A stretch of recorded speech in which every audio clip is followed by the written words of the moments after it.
دوستو، ایک دفعہ کا ذکر ہے کہ ایک شخص ایک بازار سے گزر رہا تھا۔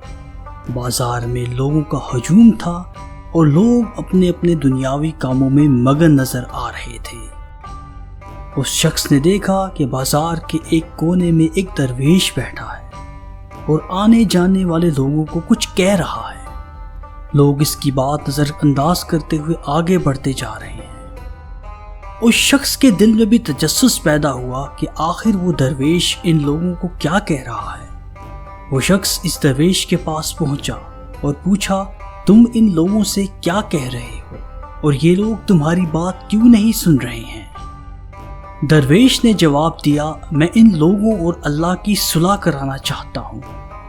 اب اللہ تو راضی ہے لیکن یہ لوگ مان نہیں رہے ہیں۔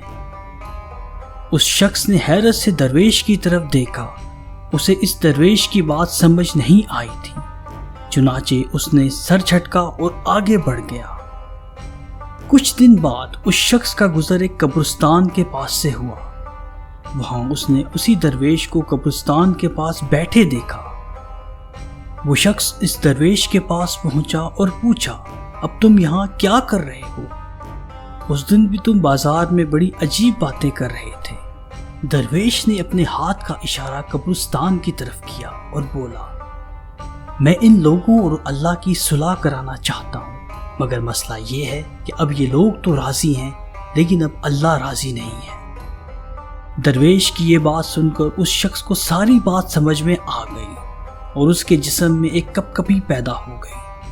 اس نے فوراً سچے دل سے اللہ سے معافی مانگی اور اس درویش کا شکریہ ادا کیا کہ اس نے وقت پر اس کی اصلاح کرا دی۔ دوستو، اس مختصر سے قصے سے ہمیں یہ سبق ملتا ہے کہ ہر انسان کے لیے اصلاح اور توبہ کا ایک وقت موجود ہے۔